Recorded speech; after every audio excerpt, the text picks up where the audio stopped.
This episode is brought to you by iZotope. Our friends over at iZotope create the most thoughtfully and intuitively designed software for audio repair, mixing, and mastering. I use their tools every day for the podcast, and I love it. And I think you will too. Go over to iZotope.com and check it out. That's iZotope.com. iZotope. Use the code FRET10 at checkout for a 10% discount. That's all caps, F-R-E-T, and the number 10. Welcome to Discograffiti's 2025 Patreon membership super drive. Now more than ever with our Beach Boys series underway, much of which will be living exclusively on our Patreon platform, this is the time to join, and I'm going to make it super easy for you. At the lieutenant or major tier, in addition to 3 or 4 shows a week, access to the gigantic archive of Patreon back episodes, and your backstage pass, you'll also get the following: an onboarding call with me during which you'll tell me all your ideas on how to make the podcast you'd like to hear. And whether I use all, some, or none of your ideas, I'll have listened closely and most importantly, gotten to know you. Plus, 3 months into your membership, you'll be eligible to appear on the Discograffiti Soldiers of Sound podcast. That's right, an entire episode all about you, your band, your band's album, your band's tour, or whatever other cool stuff you might be up to. And not only do we make the episode, we promote it for you too. Last but not least, you'll receive a completely free digital copy of Metal Machine Muzak, which otherwise costs $11.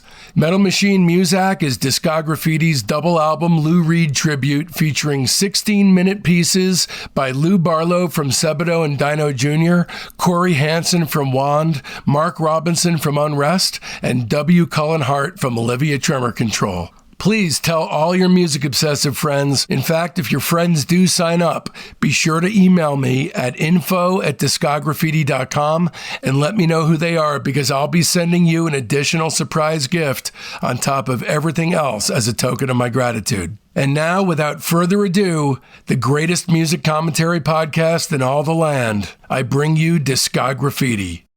One thing I can say for sure is that you guys were amazing about compartmentalizing, because aside from the song Sorry, I can't tell you guys are having problems behind the scenes. Okay. And that's incredible, because usually you could tell a band is suffering. We weren't suffering that, but whatever. It's up and down, whatever. It was just like, it just wasn't the close friendship that it had been, but it wasn't like miserable the whole time. No, I understand, but that sucks, because you guys were friends for years. And from that day forward, you really weren't. I tend to be a little bit of a softie, I guess. So it sucks that a friendship has to be a sacrifice to art, but at least it was great art. Well, thank you.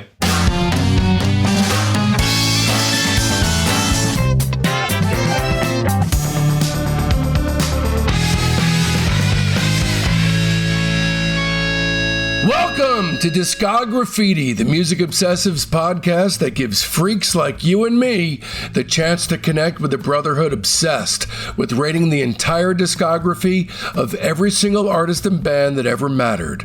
I'm your host, Dave Gebrow, and with 4 new episodes each week, you're going to gain a comprehensive knowledge of an act's history and output in the time it takes to listen to one album. Each new guest swings a hard left into an area you either had no idea you needed to know about, or know all about and can't believe you're not alone out there. And in this episode, we'll be turning our spray cans on Galaxie 500, Psst, along with our special guest, Dean Wareham. Here's just a few of the many things that Dean and I discuss in part 2 of this podcast. Our many wayward tales of dropping acid and wandering around Cambridge, Massachusetts. Exactly how many songs are inspired by LSD on their sophomore record, the nature of the disagreement that practically broke them up for good before the release of their debut, the question that Sonic Boom had for Dean, Dean's in-the-moment realization that the Blue Thunder EP was an unintentional suicidal depression concept piece, and a track-by-track rundown of On Fire. If you're a Galaxie 500 superfan like me, you'll want to turn this free version off right now and opt for the director's cut of this episode on our Patreon page, which features 10 additional minutes of essential material. And you can find it in our Patreon shop for mere pennies at patreon.com/discograffiti/shop. Or better yet, just subscribe for access to the complete versions of all our shows. I recommend the Lieutenant tier at the very least, so you can access those director's cuts, but the major tier is what you want if you want it all, including, for you true music lovers out there, a guest-packed cornucopia of off-the-beaten-path episodes. Even if you're on the fence, just head over there because it's finally free to become a basic member. Coming up, we've got an interview with Lenny Waronker, all the living members of Moby Grape rating their own catalog, Denny Tedesco on his incredible new documentary, The Immediate Family, an unprecedentedly intimate interview with Marilyn Wilson Rutherford and her cousin and Honey's bandmate Ginger Blake, plus Season 3 of the Beach Boys and Your Dreams Come True series, which will absolutely, without question, delve deeper into Pet Sounds and Smile than anyone else ever has in history. Plus, Crosby and Nash's complete discography, discussed and rated by the man himself, Graham Nash. So don't miss out. Open up your listening app right now and subscribe. And away we go then! All right, so then, I don't want to focus on unpleasant stuff, but I do want an accurate history of the band. And right after today, just after finishing the record, there was a fight about songwriting credits, and Damon and Naomi quit the band right there and then before today even came out over, and really the only information that's out there is Damon talking about this stuff, about you wanting to split up songwriting credits based on who brought in the guitar patterns, right? The riffs. So, and all I've heard you say about the situation is that basically it was a challenge being in a trio with a couple, which, sure, that's obvious. But what happened? Well, I think it's pretty common for bands that they have an explosive argument about this stuff. I also think it's pretty common that people split up songwriting credits. I'm curious. So did you feel like, so that your outlook is recorded, did you just feel like that this was a pragmatic thing that had to be done before the record was put out? Is that, let's figure out... Oh, no, it's just they were doing the credits. They were doing the credits, and they was just like, they were like proposed all songs by Galaxie 500, and I was kind of like, well, some of the songs I feel like I wrote, maybe more than, I don't know. It doesn't matter. It's... Certainly, I wrote all the lyrics, and I wrote every melody. I either wrote or co-wrote every song on that record. But I think we just, we were young, and if we'd had like a manager or a lawyer, someone would have just sat us down and said, "Oh, this is the way that bands do it." Actually, they usually do like, the lyricist gets 50 or 60%, and the other people share this or whatever like that. But it was an unpleasant fight about that. And I don't think we ever recovered from it. So yeah, I think in the end I was just like, fine, we'll just. So yeah, they quit for about a day or a couple of days or whatever. So our record was going to come out and the band was going to be broken up already. That would have been a bummer. I mean, that it's shocking to read that stuff because I do agree with you. It sounds like standard stuff is like, all right, we got to put the credits on the record, and it sounds like they had a purity about, and by the way, not just about this stuff. Then when you guys were at Rough Trade, he says some stuff about, it was all about units, moving units for them at Rough Trade, which is, it's called the music business. That's true. I know. It is about moving units. And guess what? Every day I wake up and I look at how many people have listened to my show. And it doesn't make me any less pure in my intentions toward the show. So it sounds like they had very pure ideas about art that didn't allow them to understand that it was a business. Yeah, I mean, the truth is, yes, we are all creating this thing together. And that's why, I would say ownership of the masters, of the recording, absolutely. This is something that 100% should be split among all of us. Songwriting is something different. And some bands do split everything equally, but so I don't know. So they won that argument, and going forward, that's the way we did it. But it was, in a way, it was perhaps a ticking time bomb. And I think Damon has said the same thing. Did your friendship never recover from that day forward? Yeah, I don't think our friendship recovered from that day forward. I mean, we still had good times together. Like it's fun. So that can happen with any friend, I guess. But sometimes you can just all of a sudden see another side of someone, and this is the other sad thing about this is what happens when you're in a band. First you're friends, but now all of a sudden you're in a business together. You're in a business, and you're seeing ego, and so you're seeing other sides of it. You're seeing things that. Like if you had some friend who's like highly, neurotic or phobic, or you tolerate all this stuff in a friend. He's just a friend. But when you're working with them, then maybe you don't tolerate that. Maybe you never read that oral history. Did you read that? Oh, I've read it. I've read it. Yeah. Okay. Because the amount of actual talking that they do about this stuff, it actually probably is more than the music itself. It sounds like they really held on to it. And so I'm curious, from that day forward, were you holding on to anything, or were you watching them holding on to things? And was that what was affecting your relationship? Well, I guess it just probably simmered with me, and again, like I said, there were still good times, but it had changed the tenor of our relationship, and we had to spend a lot of time together, just the three of us. October 23rd, 1989, On Fire comes out. This is considered, I would say, to be your best album. Wouldn't you say? I mean, most people... Yes. Most people say this is the classic one, yeah. And it's funny because, if you have never heard your work and you sat down and listened to all three in a row, you'd probably be hard-pressed to clearly delineate which is which.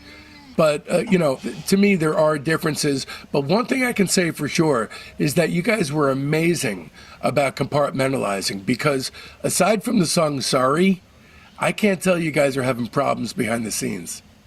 Okay. And that's incredible, because usually you could tell a band is suffering behind the scenes. You guys were true pros in that sense. Well, we weren't suffering that, but whatever. It's up and down. Whatever. It was just wasn't the close friendship that it had been, but it wasn't like miserable the whole time. No, I understand, but that sucks.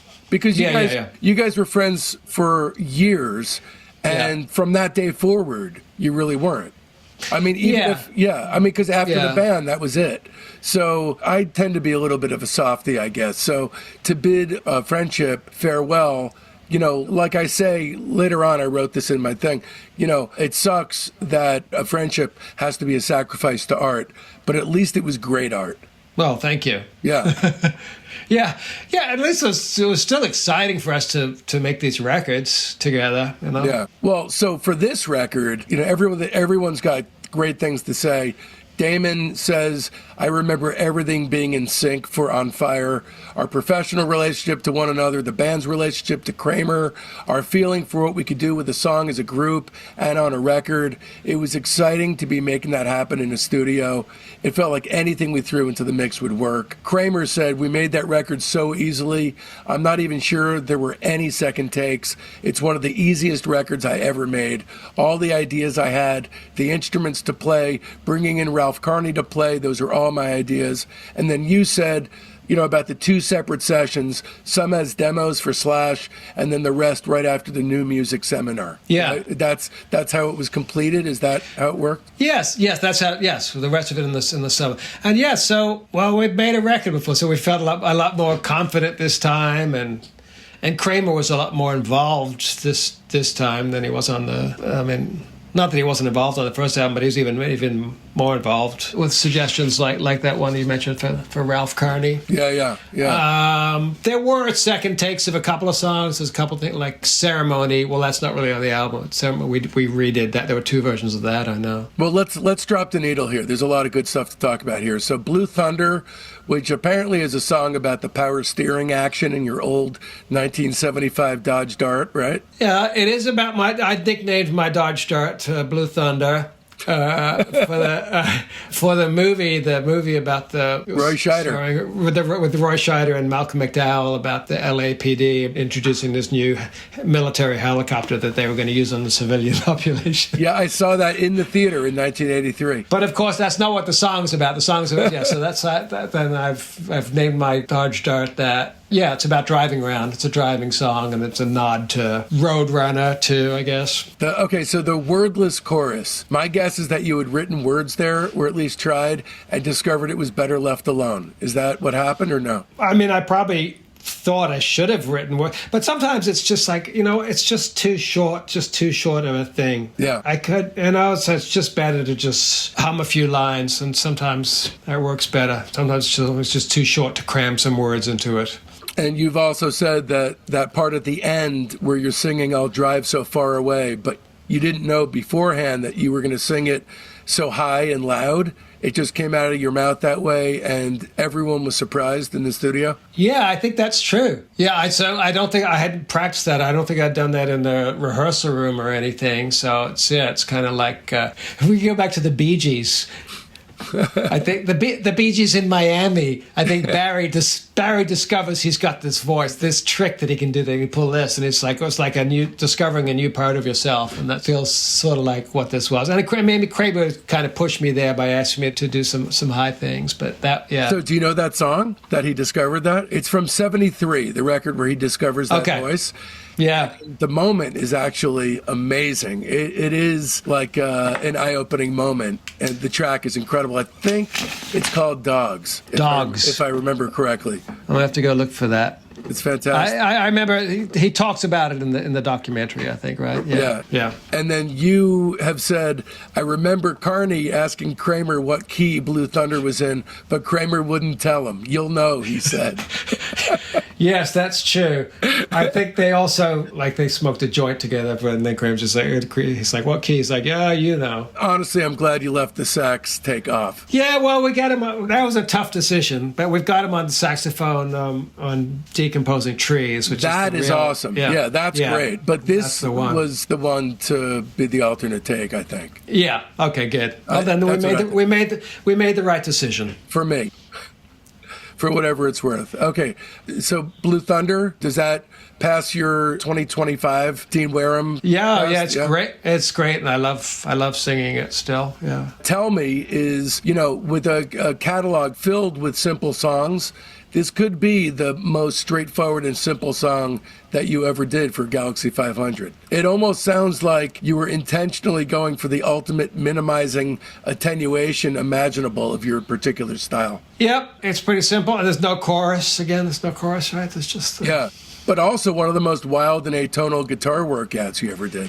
Yes, that's true. Again, especially yes, at the end, it's just like this, like an eruption of feedback. Yeah, I love this song. Yeah, me too. And then the 13th floor elevator's lyrical nod of "Slip Inside This House," short of utilizing a jug throughout the whole LP, is as good as it gets. I think what I was doing now, I remember what I was doing lyrically, I was just kind of taking other song titles and just plugging them in there. Okay. So that's what it says. That's just... Oh, so it was like the only surviving dummy lyric? Tell me one more time. What else is in there? Slip Inside His House. I'd Love You Too. Love You Too is a George Harrison track, right? Oh, yeah. Yeah, so anyway, those lines anyway. Oh, cool. Snowstorm is my favorite song on the record. It's always been my number one song. I'm not what I would describe as synesthetic, but this song is so incredibly evocative that it nails this weather pattern so perfectly that it is, for me, the ultimate. It's obviously dead on and, hitting the nail on the head with it, but it's like the best song ever to be in a snowstorm and listening to. I have not had that experience of being in a snowstorm while Let's playing. Is this a keeper for you? Oh, yeah, it's great. I love it. Yeah, snowstorm's great, yeah. I don't know what you mean by, I listened to the weather and he's changed his tone of voice. I listened to the weather. So really, it's a song not so much about being out in a snowstorm. It's a song about watching the TV, the weather report, as the snowstorm is approaching. That's the first verse, anyway. So he's changed his tone, his voice, because you know how excited they get, the weather people when we've got a storm coming in. They're just like, storm tracker 2000. We're tracking the storm, and it's coming. I mean, here in LA, it could just be if we're going to get a sprinkle of rain, they get excited like that. Well, it's like a state of emergency, actually. Yeah. Yeah. So it's about how excited they get. And that's the first verse, yeah. And then by the second verse, the snowstorm has hit and getting I don't have to go to work, which for me at that time was, where was I working? MIT, in the Dean's office, Dean of Student Affairs, the suicide office. I think you left your job before the third album, right? Yeah. I think That's crazy. Have you had a day job since? No, I have not. Okay. No, I have not. All right, good. But I would come back from tour and I'd be going to my temp job. I think I mentioned this book. I had a job working at Italian Vogue. And I came back and my coworker was like, "Your band must not be doing so good. Why are you coming back here?" Did you quit in any kind of Jerry Maguire showdown kind of fashion? No, these were all temp jobs. I just quietly didn't come back. Yeah. All right, Strange. Talk to me about doing acid and eating Twinkies. Yes. So there's 2 songs on this record about doing acid, right? Strange is about, having taken acid and gone to the store. It's still there in Harvard Square. I don't remember I took a photo there just a few years ago. So the store is still there. It's on right Mass next Ave. to it's on Mass Ave, right next to the Coop, the Harvard Co-op, that is, whatever. Yeah. Because I think it's still, now they sell like T-shirts and stuff like that. I'll dig up a photo of it and send it to you. But it's about having dropped acid and walking in, and that feeling you have of this, like, oh shit. Yeah. Well, those people, they know. They know, yeah, they know. I remember in 1992 being on LSD and walking out with a few friends. That was the first time that I heard Mary Lou Lord. I mean, it's not like I was not an acid casualty by any means, but, some of my happiest trips were in Cambridge. I can't remember exactly where, but they had free meals on the weekends that, homeless people would be there, but, people who didn't have a lot of money, like students like us, we were there too. Did you ever eat there? No, I didn't eat there, but it sounds like you and I have both wandered around Cambridge into the wee small hours on acid. Yeah. Some of the best times of my life. More than once, but just every once in a while, not every week. Yeah. Well, because I knew other people who did that every week, and I'm just like, oh, God. Yeah. Do you remember the last time you ever did it? The last time I did acid, I think, was 1985. Wow, that's a long time ago. Yeah, that is a long time. I mean, I've done mushrooms. No, this is not. Because now I remember I have microdosed since then, but that's not really the same. Yeah, that doesn't count. Yes, The actual trip for me is 1998. But yeah, the times in Boston were the best. And if you're listening out there and you're thinking of taking acid, don't walk into an elevator at any point. That is true. It's a terrible idea.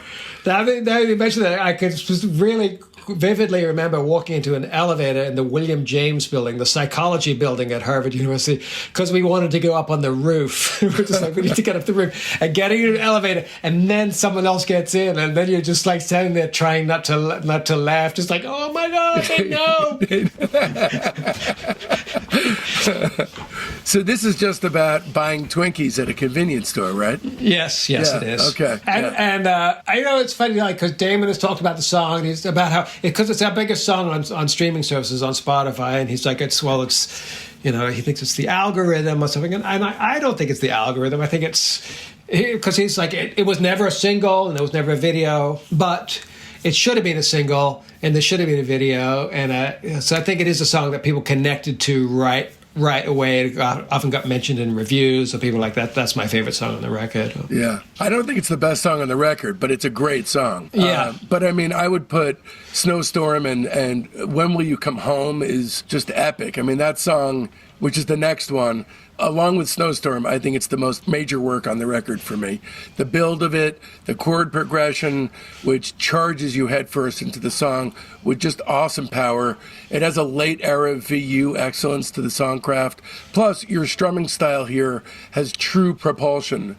And, overall, this record, On Fire, I find to be a little bit more plodding than the first, not in a bad way, but it has more of a lost in the fog kind of aura about it. So the power of this song and the way it's placed right in the middle of the record, it's perfectly sequenced so that it kind of jolts you right back into the listening experience. Yeah, this is a high point on the record. I agree. It's about. It's funny when I look at it. It's about a song. I'm angry because my girlfriend's been out and it's like 2 a.m. and she hasn't come home, and I'm just like, it's starting to like think bad, jealous thoughts, and I'm just like, where the fuck are you?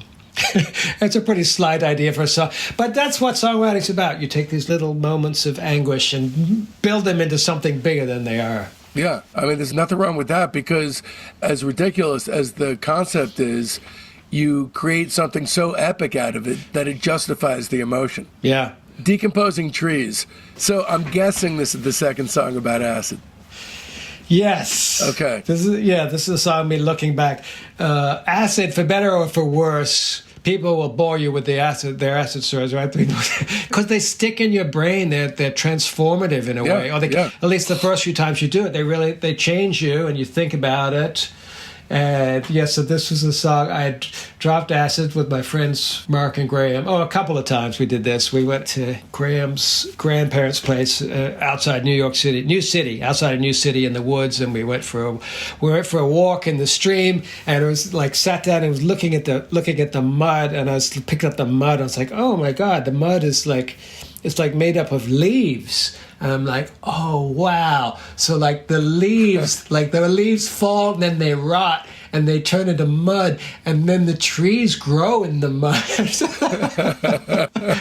Or like, I remember walking up the stream and then getting to the top of a hill and looking back down and be like, whoa, that's the stream, and we were there and now we're here.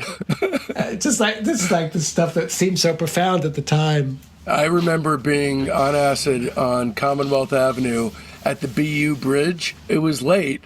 I was on 2 hits of acid, and a cop, I was just looking at the bridge. I guess I was looking longer than I thought I was.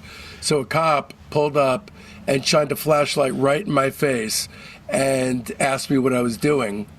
And I remember the first thing I saw was his beard was moving around his face like they were little worms, the hairs on his face. And I thought, right now, my life could completely change if I fuck this up. They didn't want to arrest you, though. Probably not, but I could have just freaked out. You know, it comes down to those moments where you could lose control and God knows what happens. You're reminding me of another time I took acid with the same friends in New York City, and we went and saw the movie Altered States. Oh, man. Right, but we took acid and we went to Altered States. And we came out of Altered States, and I'm on like Fifth Avenue, and there's like a big store grate. And for some reason, I had decided I was the sugar monster. And I jumped on this grate, and I was like saying, sugar, sugar, and I was shaking. And then right then, this cop car pulls up, screeches to a halt, and he jumps out, and he's like, all right, what are you guys doing? He looks in our eyes, and my friend Graham's like, oh, we smoked some weed. Look, I got this weed. And he pulled this weed out of his, and the cop's like, no, don't show us that. No, we don't want to see that. But he looked in our eyes, and he's like, look, some of the weed you're getting, it's laced with acid. You need to be careful. Oh, my God. He let us go. You're so lucky. Wow, you're really lucky. So you were 17 because Altered States came out in 1980. Oh, wow, you're right. Wow. Yeah. All right, Another Day. So talk to me about going back and hearing Naomi's work, because it's kind of like she's got like her Ringo Starr moments on the records. Yes, or Mo Tucker moments, or just the occasional song.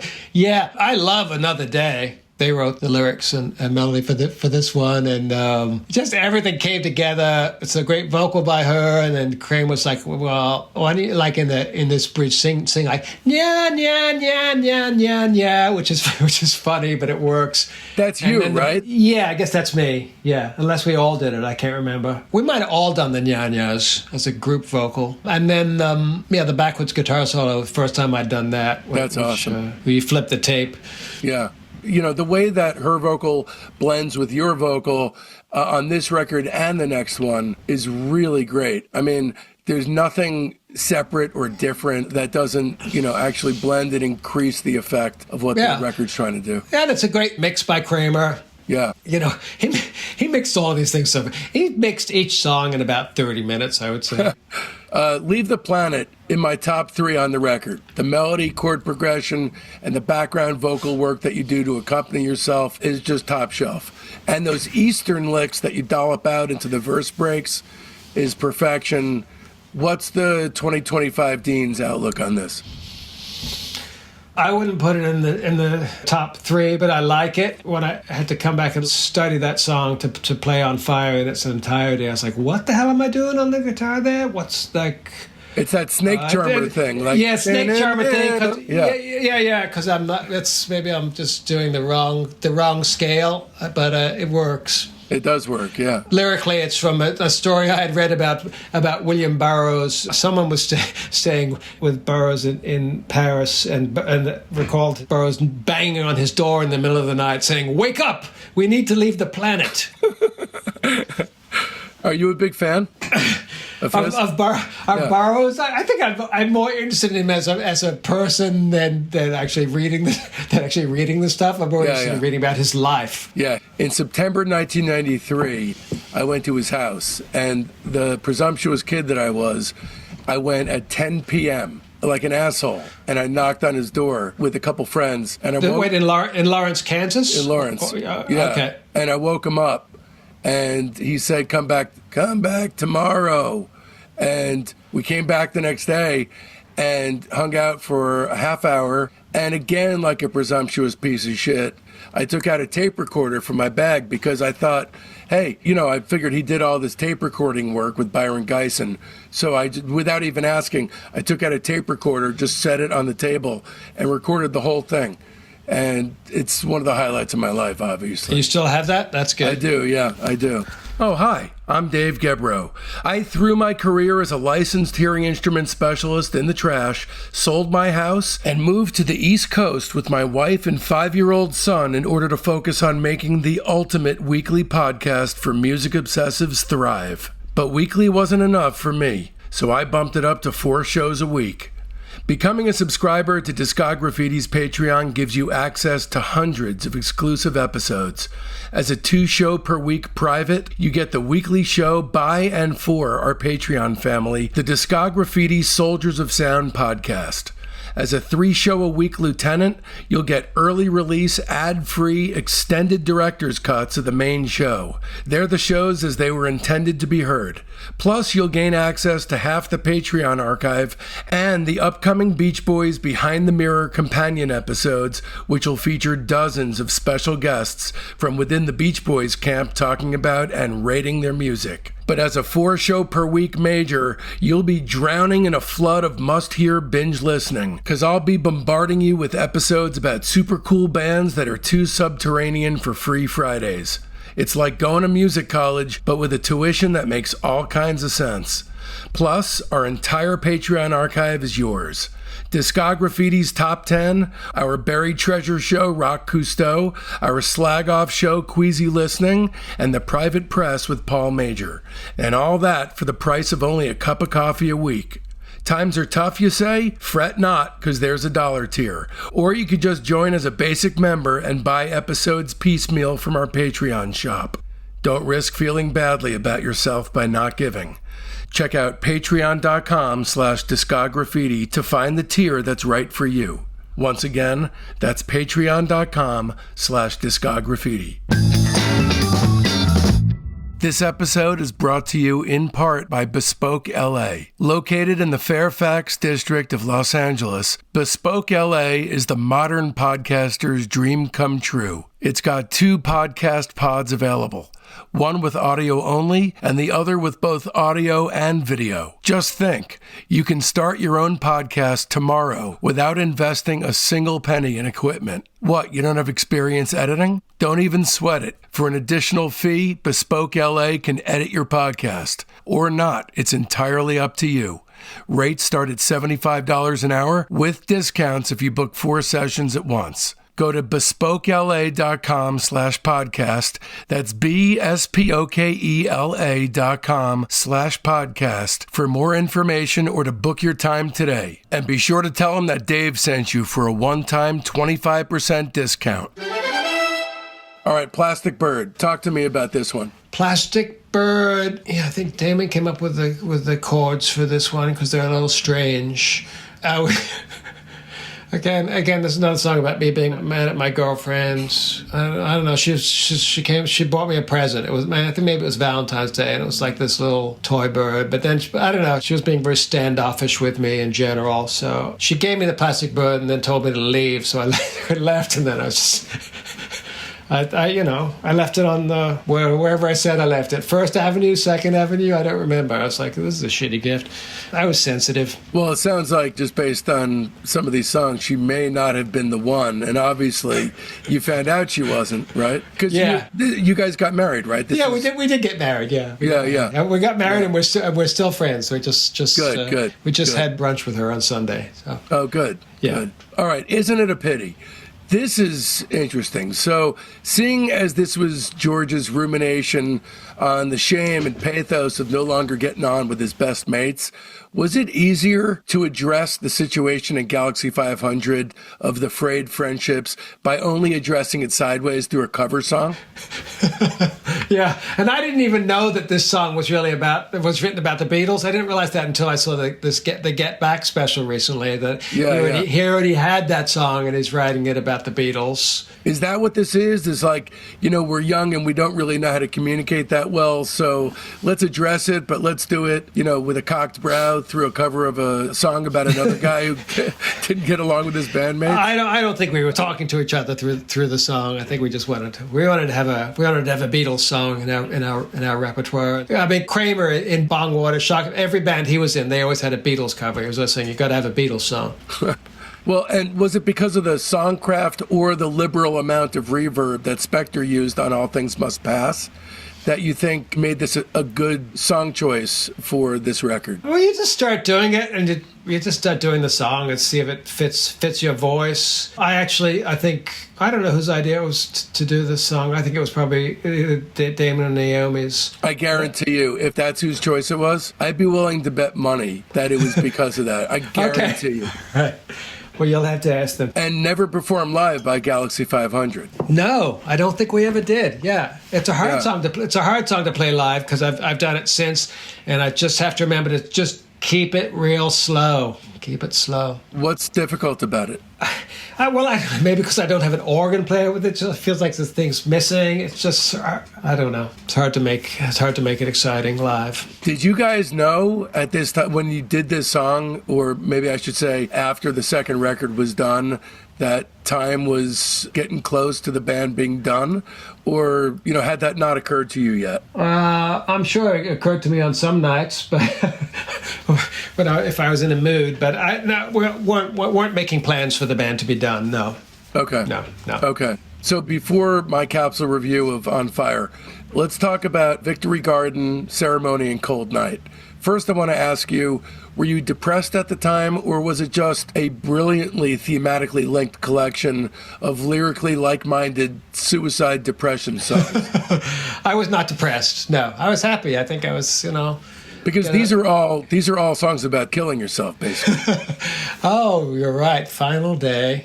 Jesus Christ. Victory Garden is about Hitler's suicide, right? I didn't realize quite that it was about his suicide. I know it references Hitler and it references Victory Garden as little plots that people would have to grow stuff to support the war effort. Listen, I am so psyched to right now do this. This is a Discograffiti first. I have a question from a guest of Discograffiti to a guest of Discograffiti. Here's a question from Sonic Boom to you. You ready? Yes.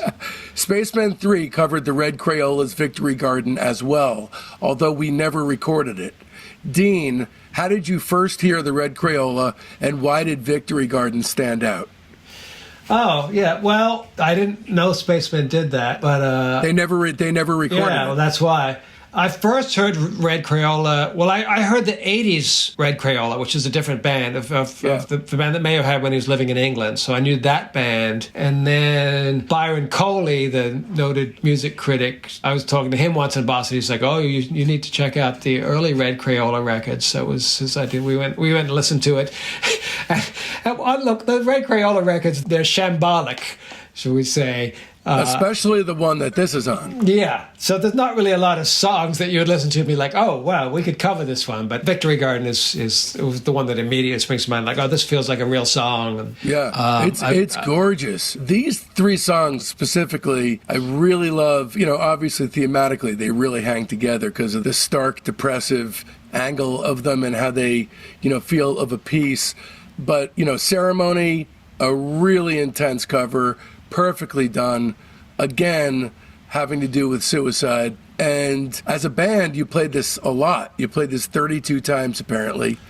I just did this band with Stuart Braithwaite, and I think this was Ian's final song, and if not the final one, then at least close to the last one. Yeah, it's the final Joy Division song and the first New Order song. At least that's the way we think of it. And there's two versions of Ceremony they did. One of them was recorded in New Jersey. Really? Yes. Huh. Yeah. Cold Night, B-side from the Blue Thunder single. Again, the lyrics hinting towards depression and isolation. Maybe not suicide per se, so at least the arc of this EP-ish consolidation of songs is things are looking up. I think this was good enough to be on Fire, in my opinion. This is a really beautifully evocative ballad, a super strong song. All right, capsule review for On Fire. A slow, plodding groove replete with wordless vocal passages characterize your sophomore platter, which is commonly considered your best album, but which I always thought was just a hair less impactful than Today. This album has more of a narcotized drift to it overall, a gray, bleary-eyed smear that makes it my favorite of your LPs to put on during a rainy day. It also feels the most earthbound, with songs about or references to weather, trees, leaving the planet. It's maybe a bit less otherworldly to me than Today, but tied to a certain sadness about being tethered to this world. Of course, because it's Galaxie 500, it's a beautiful sadness, one I relish being swallowed up by again and again. And those three bonus tracks are magnificent. By this point, I really just see them as part of the entire album experience. It only adds to the overall effect for me. 5 hard stars. All right. Well, I'm gonna. What have I written down here for this album? Oh, I gave it a 5 also. Nice. But I kind of agree. Like Today is my favorite. So if I'm going to rank those two records, I'm going to put Today is kind of my favorite. Maybe just because of Tugboat, Don't Let Our Youth Go to Waste. But I love this record. Yeah. I don't know. I never understood why people preferred it to Today, just because Today is perfect. I mean, I can't think of anything that should be modified, or it's really a perfect record. Maybe it sold more records and that makes it better. All right, that about does it. Stay tuned, because next week we've got part 3 of Dean Wareham discussing and rating the Galaxie 500 discography. It's a track-by-track rundown of their swan song, 1990's This Is Our Music. Okay, here's the week up ahead. This Sunday, our weekly show within a show, the Discograffiti Soldiers of Sound podcast, drops for our Patreon's private tier. These are real people with talent and a burning fire deep inside, just like you and I. Then, come Monday, the major tier gets a very special treat. And man, do I mean special. Monday's bonus episode is part 2 of the Big Lurch prison interview, a series you won't soon forget, to put it mildly. Never heard of him? Go ahead, Google him. Big Lurch is an incarcerated rapper who got into a bit of a scrape with the law after descending into a PCP-induced blackout and emerged having realized that he may just have cannibalized someone. This is definitely the craziest series I've ever run, so don't miss it. Because of the sensitive nature of the material in this series, it will only be accessible on the major tier of our Patreon, with no sneak peeks available for the next 3 weeks. But it'll be right there waiting for you, kind of like Richard Marx, but not. And then on Wednesday, the Lieutenant tier gets their early release, ad-free, super extended director's cut of Part 3 of the Dean Wareham Rates Galaxie 500 podcast. It's the episode as it was truly intended to be heard, with all the essentials left intact. And then come Friday, everyone else gets to join in on the action. A heartfelt Discograffiti thanks goes out to my beautiful wife and son, Jen and Mason, Dean Wareham, Rudy Fishman, Becky Boyd, Jay Schultz, Bespoke LA, my mom, my dad, my incredibly loyal fans, and especially the entire Patreon community, the Soldiers of Sound. I love every last one of you, and this show would not exist without you, my friends. Speaking of friends, it's high time for some new ones. They're in our Facebook group, Discograffiti Soldiers of Sound. That's the best way to find out what's coming up on the show, but there's a hell of a lot more.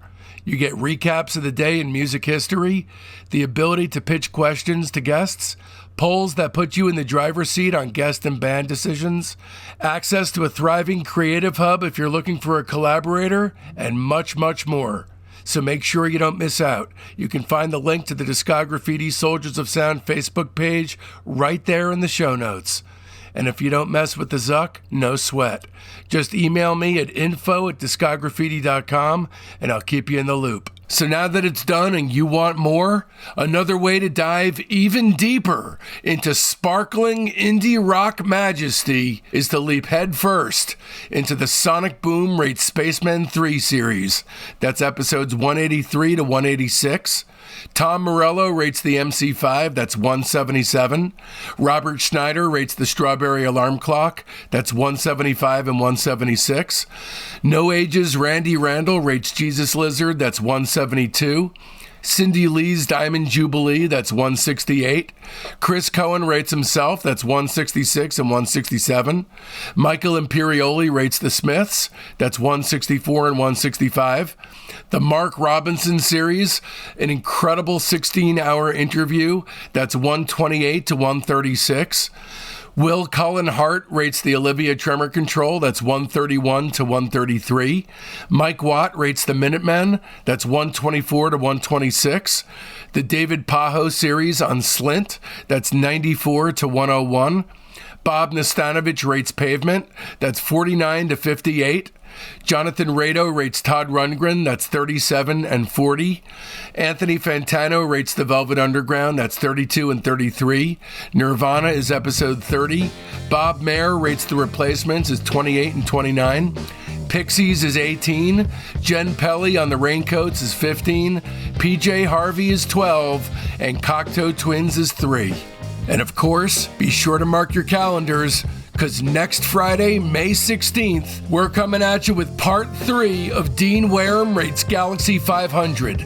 Trust me, you're not going to want to miss it. Especially seeing as I took my Don't Let Our Youth Go to Waste sign-off from him. And so, from now till then, don't let our youth go to waste, lads and ladies. It's Discograffiti!